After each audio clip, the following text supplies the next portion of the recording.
পশ্চিমবঙ্গের নবনিযুক্ত মুখ্যমন্ত্রী হিসেবে দায়িত্বভার গ্রহণের পরই প্রথমবার ঐতিহাসিক বেলুড় মঠ পরিদর্শনে গেলেন শুভেন্দু অধিকারী। 2026 সালের মে মাসে মুখ্যমন্ত্রী পদের শপথ নেওয়ার পর আজ বৃহস্পতিবার সকালে তিনি রামকৃষ্ণ মঠ ও মিশনের বিশ্ব সদর দফতরে পৌঁছান। তার এই সফরকে কেন্দ্র করে মঠ প্রাঙ্গণে কঠোর নিরাপত্তা ব্যবস্থা, পাশাপাশি ভক্ত এবং সাধারণ মানুষের মধ্যে ব্যাপক উদ্দীপনা দেখা যায়। বেলুড় মঠে পৌঁছে মুখ্যমন্ত্রী প্রথমেই মূল শ্রীরামকৃষ্ণ মন্দিরে যান।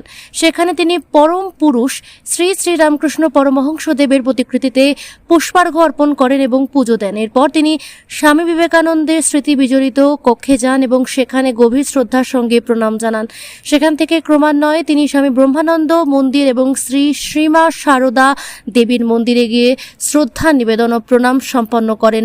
মঠের শান্ত ও পবিত্র পরিমণ্ডলে কিছুক্ষণ সময় কাটানোর পর মুখ্যমন্ত্রী রামকৃষ্ণ মঠ ও মিশনের বর্তমান অধ্যক্ষ তথা প্রেসিডেন্ট মহারাজের সঙ্গে এক সৌজন্যমূলক সাক্ষাৎকারে মিলিত হন। মঠের প্রবীণ সন্ন্যাসীরা মুখ্যমন্ত্রীকে উত্তরীয় পরিয়ে এবং মঠের পবিত্র স্মারক ও প্রসাদ দিয়ে স্বাগত জানান। ভাইস প্রেসিডেন্ট মহারাজ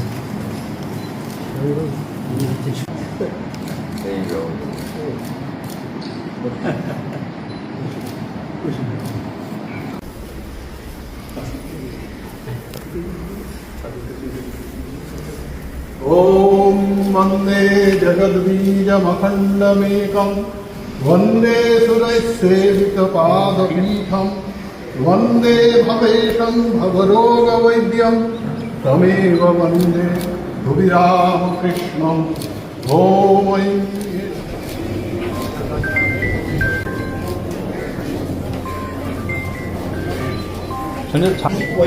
ह्रीं एष स्वचन्दन पुष्पबिल्लपत्राञ्जलि सर्वदेव देवी स्वरूपिण्यै श्री शारदादेव्यै भौषट् जननीं शारदां देवीं रामकृष्णं जगद्गुरुं पादपद्मे तै श्रुत्वा प्रणमामि मुहुर्मुहुः।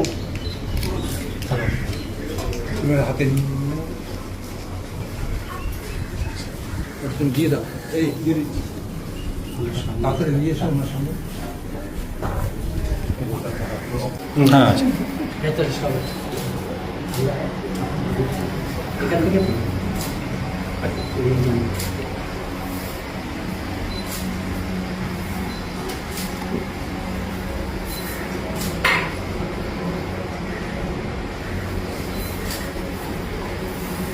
একটু সামনে হাতে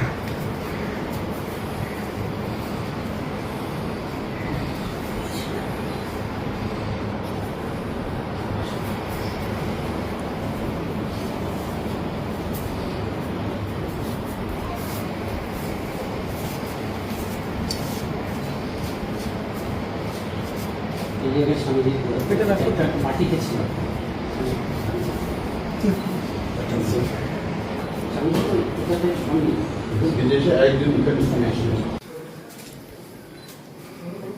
আমি মুখ থেকে করে নিলাম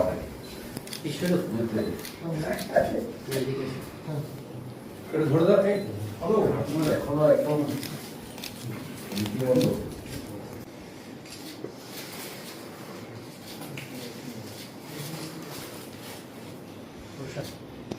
ঠাকুরের প্রসাদ